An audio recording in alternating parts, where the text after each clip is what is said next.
Hello, Windward, and welcome to the Pencils Down podcast. In service of our mission to remediate our students' language-based learning disabilities, we take every instructional moment seriously, and we work to be intentional in everything that we do. This podcast is an opportunity for Jamie Williamson, our head of school, to have an informal series of unscripted conversations with different members of our community about who they are, what they care about, and what the Windward School means to them. And so, we're putting our pencils down, we're closing up our computers, and we're looking forward to sharing with you another conversation today.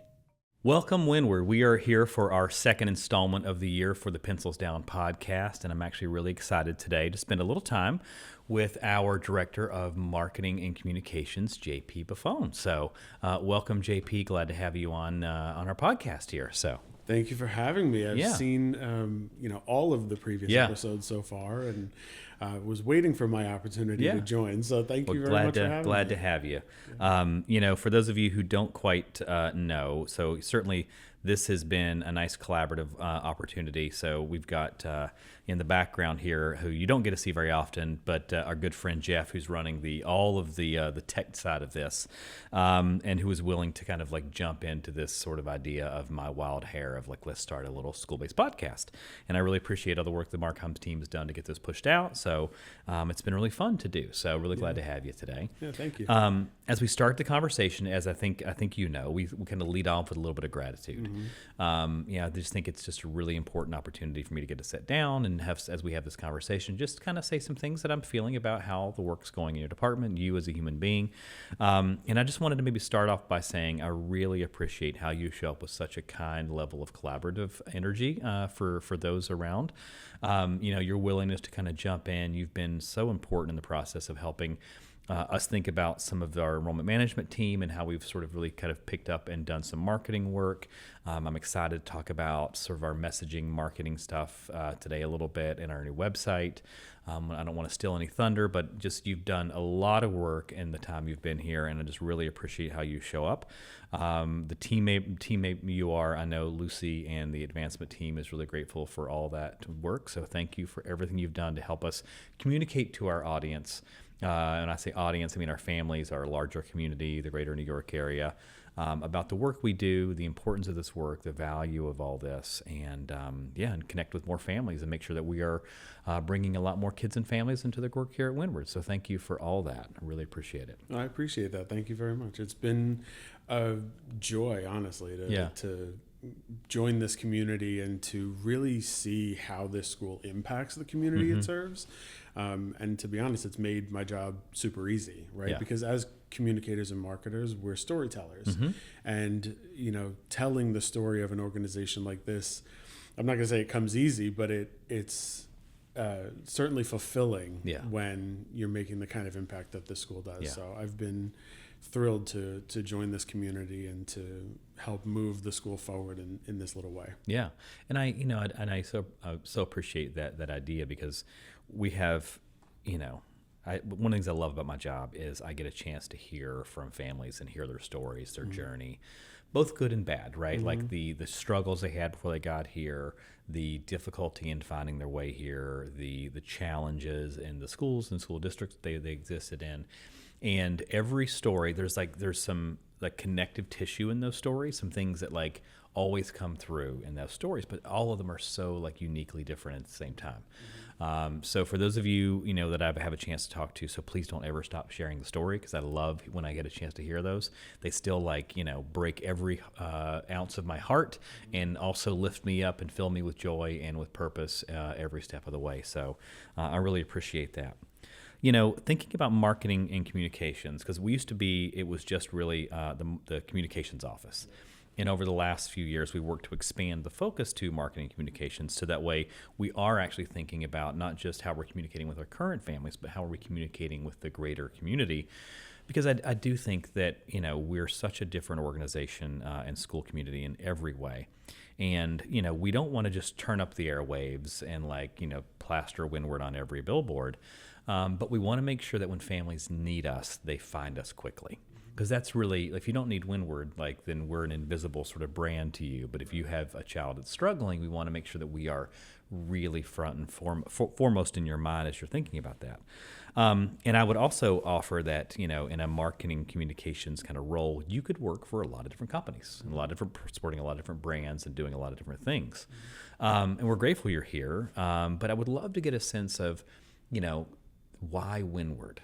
As you could do this work in so many places, why do you show up every day and make the choice to do this work here? Yeah, so it's funny you say, that I could be doing this work everywhere. That's actually how I chose my major, right? So my degree is in public relations, and I chose it because essentially you could do that work in any space. And I was in college at a time where, the professional landscape was a little unpredictable, and I wanted to go into my professional life with flexibility. And I have done this work in multiple spaces. I've done this work in event planning, in fashion and cosmetics and advocacy.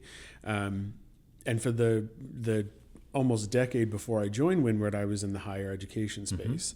And what I found about working in the education space is that when you are helping people learn something new, it's really fulfilling, right? And it gives you a deeper meaning to your work. It gives a deeper meaning to your work, and it fuels a passion behind the work, right? Yeah. So when I was searching for the next step in my career, and I really stumbled upon Windward kind of by accident, and I saw the kind of work that this school does, it felt like the right next step, right? I was coming from a school that served mostly first-generation Americans and mostly first-generation college students, and seeing the kind of impact, the kind of growth that it fostered in not just these people, but their whole families, was really inspiring, right? And it drove me to want to do this work more, and it drove me to want to tell more of these stories.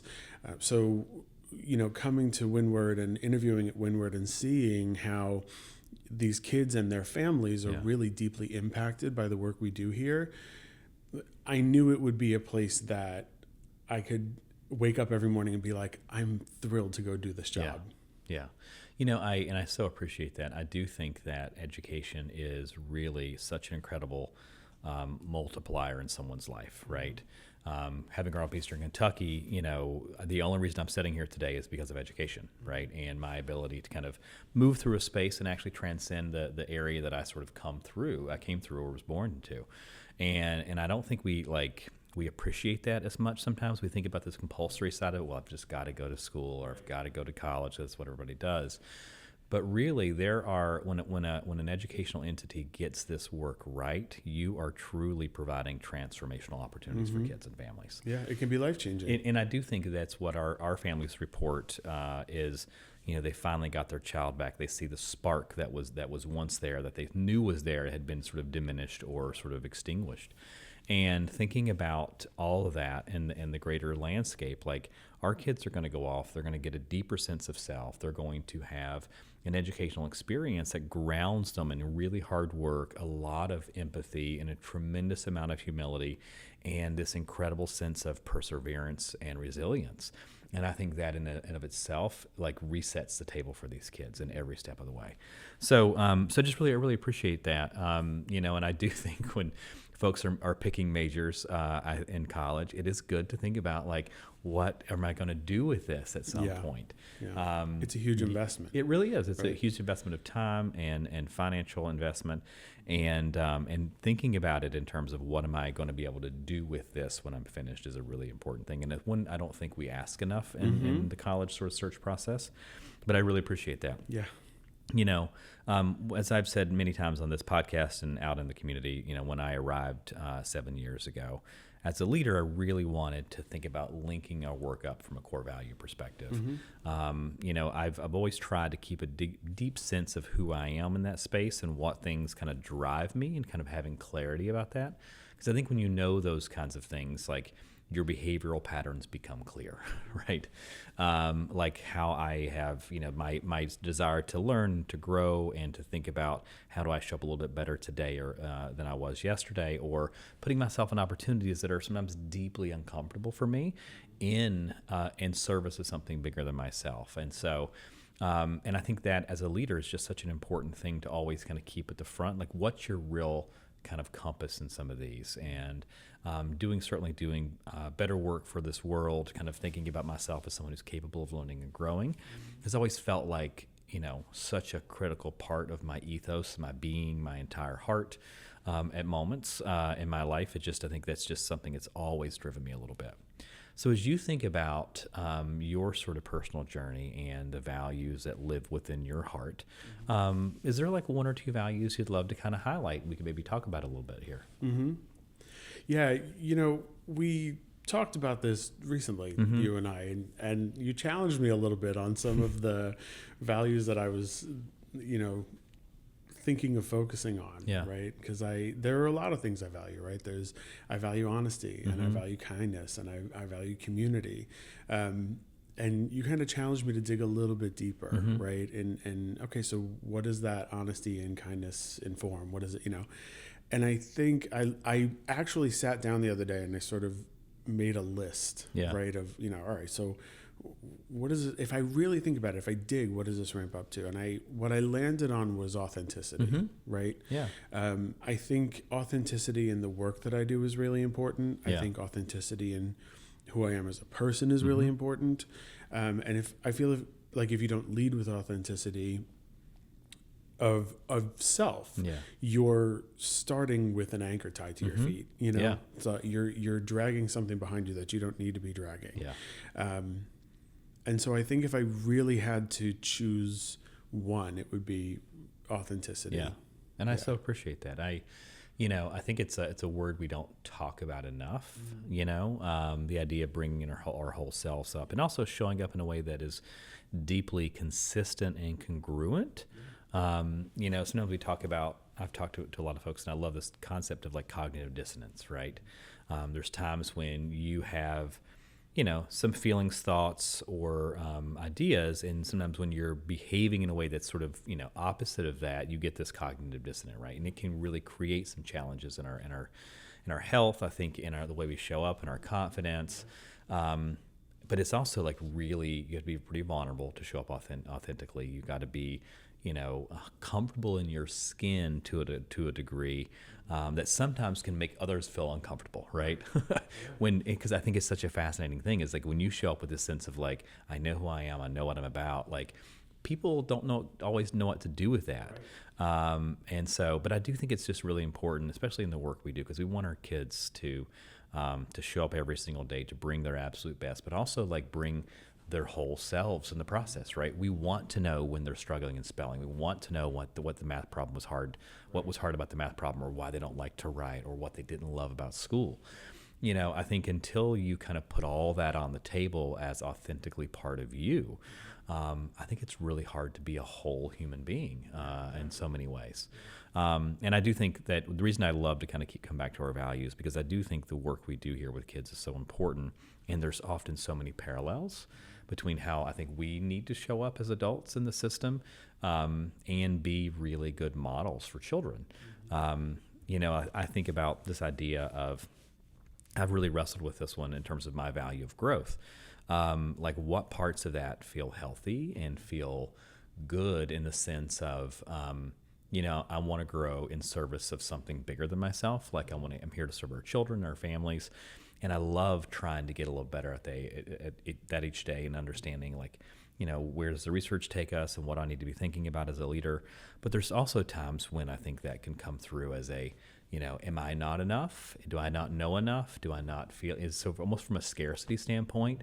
And I've been really kind of battling and weighing a little bit over the last couple of years about how am I making sure that I'm showing up with the healthier side of the growth, not the I'm not enough side of the growth. So, but no, I really appreciate the idea of authenticity here and how vulnerable you got to be and show up in that space to really be you. So it just really means a lot. So I really appreciate you sharing that. Oh, thank you. I think it's one that we just should talk about a lot more often, to be quite frank. Yeah. So, and it's one that changes over time. It right? does. It does. Like who you are authentically now and who you are authentically 10 years ago is not the same. Yeah. So, right. And it sort of forces you to keep learning about yourself and about what authenticity is to you. Yeah. and how that impacts your work and your life. So Yeah. I And think it keeps me on my toes. It does, I'm sure. And probably also heightens a little bit a level of EQ in the process, which is we talk about, I know, in Ruler a lot, the idea of understanding what you're feeling, what's inside, and like how are you working to kind of navigate and regulate some of that stuff. Right. So. Yeah. So you've been doing a lot over the last couple years. I'm saying couple of years because the project I think you probably want to talk about today was not a 3-month or a 6-month process. It's been a long process to arrive here. Has. So tell us what you've been working on over in Markham. Yeah, so over the summer we launched the new Windward website.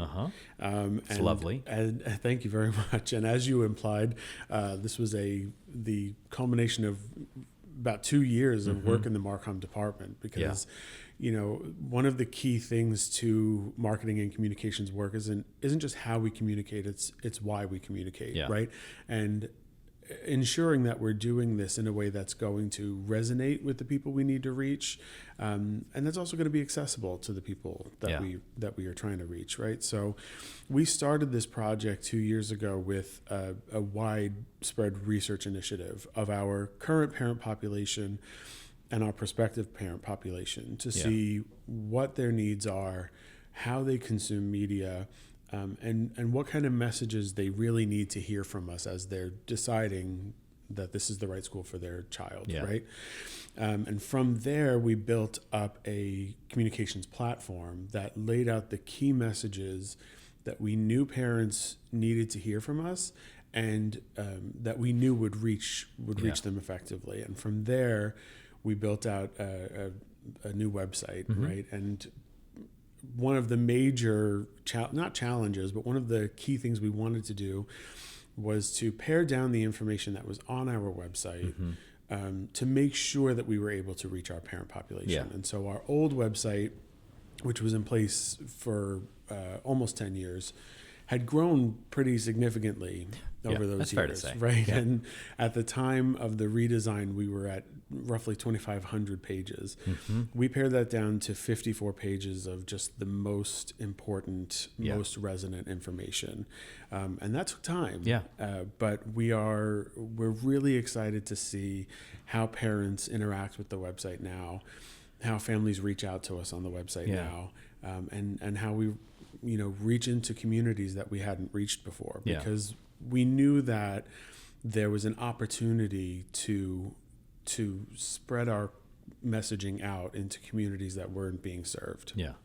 This is probably the third or fourth website in my career I've had a chance to be part of.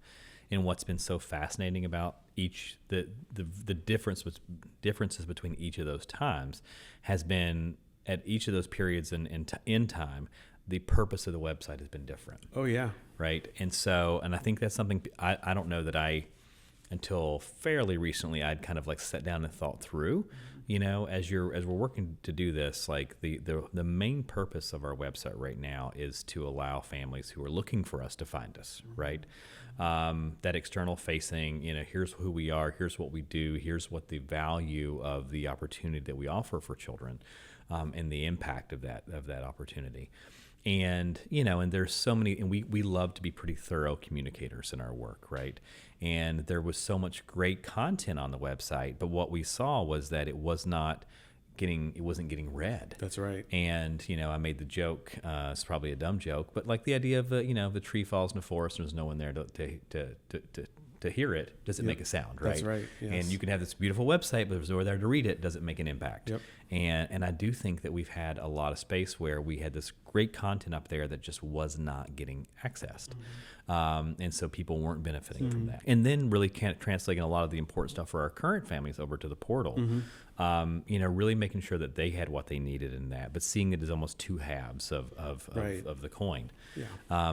And I also think that, I just want to take a moment to appreciate the difficulty in communicating with, one, a community of our size, and two, a community of our geographic, differences, right? We have folks in the city, we have folks in Brooklyn, we've got folks who live an hour 15 north of here. Right. And so we have a lot of different sort of folks to communicate with, a lot of different needs within that. And I still think we're still learning how to best communicate at this level with all of our families and folks, which is even like one of the reasons I want to do this podcast, right? Is to give another modality that may be a little bit more accessible for somebody. If they don't want to sit down and read something, they can, pop this on while cooking dinner and a car ride home after practice, and really get a chance to understand some of the other stories that are happening in the building, right, in our community. Because I think we're doing some incredible work. I think we have some amazing teammates here, and it really breaks my heart when folks don't know all the great stuff happening. Yeah. And so, but in communication, and we talk about this a lot, the idea of, the communication is a two-way street, right? So we're doing all this work to make sure that that we communicate everything with our families as we possibly can, and we're hoping, and I'm going to say hoping, really like sincerely, that people are like engaging the material, right? Our We Blast is a wonderful example of that, which the Marcom team puts out, collates, edits, and sort of distributes every week. And it's a lot of work, and that is a massive undertaking each and every week. And we've tried really hard to have that be as effective. We've gotten a lot of feedback on that, and I think we're getting better. I'm sure you think there's some things we can do better, and I'm sure there's some things that our parents will say that I wish you would do. But we also really hope that people will engage the material. Yeah. Far gone are the days when we used to send home the Friday folder or the Wednesday folder or the Monday, whatever day of the week it was. But I remember when I was at Springer, I would talk about with my families about, you're going to get this folder, like you really need to read this stuff, right? There's no osmosis there. You don't just touch it and sort of absorb the stuff. You don't get the email in your inbox and then you just absorb it. You got to open the email and you got to click through the stuff to get to the things that are important to you. But I do think it's really important for our families to recognize that is such a big tool for us in our communication. Yeah. And the portal is a really great resource for families.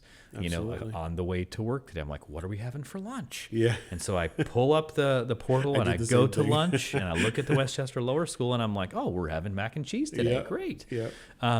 But I think sometimes people forget that we have all these great tools at our disposal. So yeah, and that part of that is, we're one of the exciting things about Marcom work is that it's always changing, right? And the way we reach people and, the way people are engaging with our content is always changing. Yeah. And that's one of the things I love about working in this space is I'm always learning. And I'm always learning what is effective, what isn't effective, what do we have to adjust, what do we have to sunset, what do we have to bring on. Yeah. And so we've really learned a lot about our parents, as we've navigated this work and as we've introduced new platforms and new tactics and everything. So along with the website, we're implementing a new blog module, right, for the site. Yep. So some of that content that you mentioned before, where it's great content, but nobody really knew how to get to it, right, on the website, we'll reuse some of that on the blog, right? Because it is important. There's a lot of important information from this that the school can give to its families.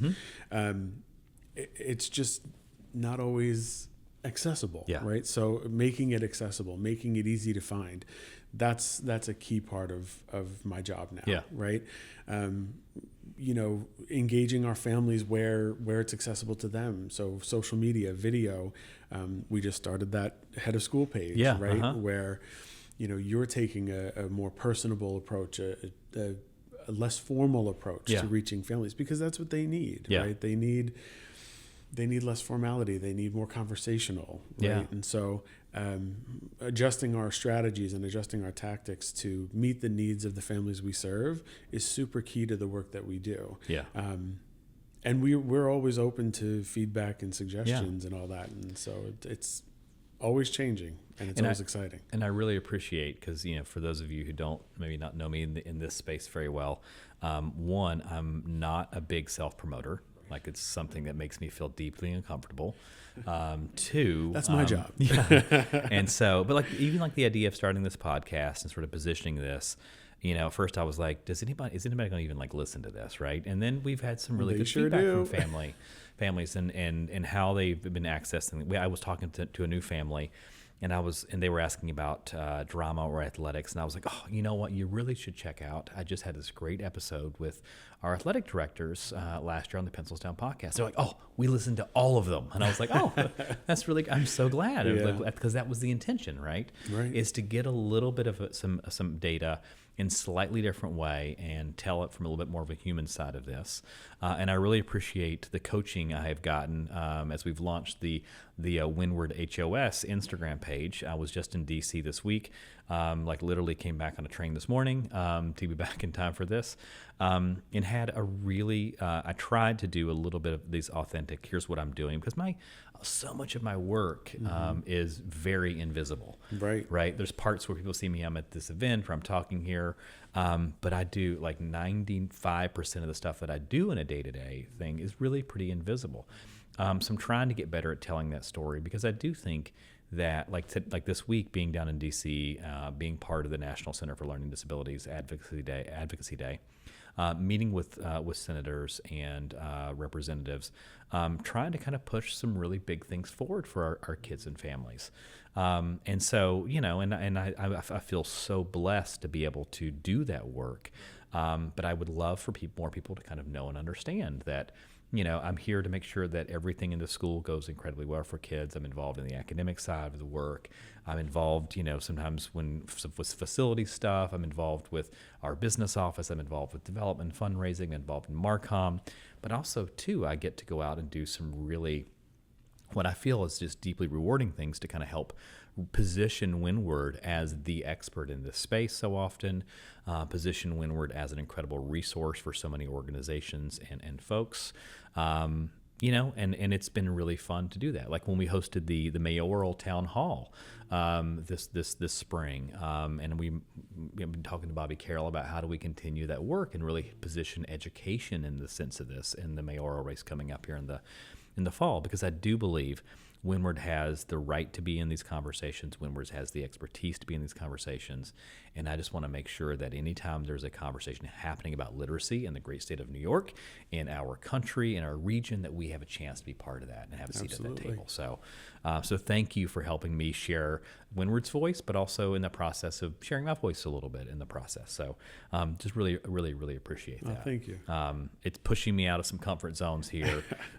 Even sitting in the steps of the Capitol this week and doing that, I was looking around and, feeling very self-conscious in that moment. Right. So, but uncomfortable spaces is where growth happens. Exactly. Right? And I preach that, right? Yep. And this is just a space where I've avoided that discomfort. So thank you for nudging me into a little bit, a little better space in that. Happy to do it. So as we kind of close out here today, this work is always a lot. We spend a lot of hours in service of these incredible kids, our wonderful families, and our incredible staff. My hope is that you are doing some things in your personal life that take care of yourself, right? Because I want to make sure you show up fresh. I try my best to show up as fresh as I can. So, as we think about this concept of self-care, JP, what do you do to take care of yourself on a day-to-day basis or weekly basis or whatever basis or sort of frequency you need to kind of address that at? Yeah, I've gotten better at that. I used to be so bad at that, but I've really gotten better at that since I moved here. I moved to Westchester for this job, and since I moved here, I've really dedicated a little bit of time to really taking care of myself. And so what I try to do is I try to do a drawing class twice a month. Okay. I grew up loving to draw. I never took a drawing class, but I grew up loving, to draw.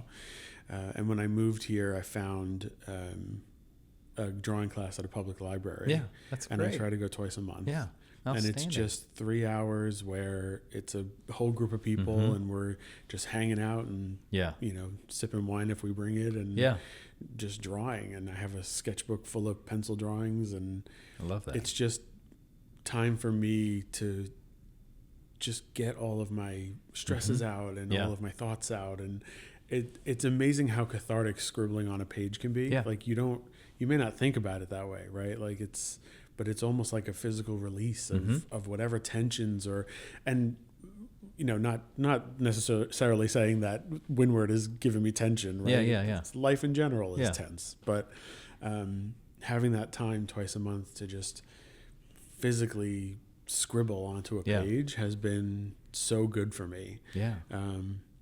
My guess is you spend some time in that flow state, you know, where you're doing something that's challenging you, that's super engaging, where probably time, that 3 hours you're spending there drawing, feels like a half hour, or it feels like 7. Like it could be any direction there. You almost like black out, you know? Yeah. And you look down and there's a drawing and you're like, oh, okay. I love activities that take me into that state, because I do think like it almost, for me at least, when I'm in that space, that kind of flow state, it almost like is a bit of a hard reset. So it's like clearing out the RAM in my brain, right? It does a lot of that good stuff for me. So I appreciate that. Thank you. You know, I think that there's like little pleasures in life, little delights in life that I think we should be focusing on a little bit more, to be quite frank. But taking some time to draw in community of others I could see that being a really, really useful sort of self-care tool. And everyone in there is so supportive. Like between, you know, and we'll take little breaks between, like they bring in a live model and, you know, we take breaks and everyone walks around and like, oh, I love your technique on this. And I love how you shaded that. And, you know, it's like such a supportive, like positive environment that you leave there just like, oh, okay. You know, like you're just happy. You know, it's great. It just reminds me, I know you go up to the Catskills from time to time, and I was up there actually in Fleischman's, where I know you go. Oh, no way. And they were at the street fair. I think that you were up there the same weekend. And so I was walking down the street fair. I can't believe we missed each other. That's I know. It's crazy. But then about halfway down in Fleischman's, there was like an art studio, and they were having an outdoor drawing class that day. Oh, no way. So I walked past, I'm like, why is this woman just sitting there like really still out in some outfit, you know? And people were like all like circled around. I was like, oh my God, this is a drawing class. Oh, that's so cool. Like it didn't dawn on me. I thought they were just kind of hanging out like in a space. But I can't believe I missed that. Yeah. So I'll have to keep my eyes. So if you're up there, maybe for the next one, you can catch the outdoor drawing class for that. So, for sure. And I try to. One of the things I've been doing lately has been trying to read a little bit more for pleasure, not because I'd read a lot in my day to day. But sometimes I forget that like it's really good to do some fun reading. Yeah, it is. I happen to have a real love of young adult fiction. Nice. To the point where I actually had our language arts team, because first I was like, give me all the language arts books from middle school. And I realized that's like 400 books, right? So I was like, okay, let's not do that. What if you gave me like the top 10, 15 from each grade? Yeah. So I've got my shelves now lined. So whenever I'm looking for a book, I go pluck one off and I go try to devour it over the course of a weekend, a spring break, a winter break. I'm trying to do a little bit more of that kind of fun reading. And I will tell you, I worked in a Barnes & Noble for 4 years when I was in college, and the YA section was very, very popular with adults. Like people love them, and it's like candy. It is. I think it's they often have these concepts that you don't always see in the adult fiction. Like I feel like there's a freedom to YA fiction that is really fun and really cool. And, people would come in and they'd say, oh, it's my guilty pleasure. But, I always felt like if it makes you happy and it doesn't hurt anybody, why do you feel guilty about it? Exactly. Just take pleasure in it. Like if you're reading, like completely. Enjoy it. Like I read the entire series of Unfortunate Events. It's nice. 13 books, right? But like, I love that series so much. Yeah. Because, the way that there's this vocab lesson, like every paragraph almost, right? And just I really enjoy the world that gets created in that. And I get to like be very immersed in the process. I don't have to reread a bunch of stuff because it's not a dense text, and I get to feel a little bit accomplished because I knocked out a book over the course of like 3 or 4 days, right? Yeah, nice. So it gives me a lot of the things that I refuse to feel guilty for as well, but I just deeply enjoy. And when I run into a kid in the hallway and I see they're reading a book, I'm like, oh my gosh, like you're reading this. Another way to one of my connect. Favorite books. It was a young lady over at the middle school reading The Lion, the Witch, and the Wardrobe the other day, and I was like, oh my God, what page are you on? So we start talking like there's some really cool stuff coming. When you get finished the book, come back and let's chat about it. Yeah. So I just enjoy those kind of conversations. So that's been something I've been focusing on lately. Nice. But I'm so glad you're doing a little bit of work to not only do some great work for our marketing communications team, but also take care of yourself in the process. and just really appreciate all you've done for the department, for our school, and for our parents to help them find their way here, to help them figure out what's going on Tuesday or what's happening at lunch, right? But thanks for everything, JP. It really means a lot. Thank you. So appreciate you. Thanks so much. And I'm excited. We're going to continue this for this year, and keep the gas rolling. So thanks everybody for joining today, and I hope you all have a great October. Thanks. Thank you.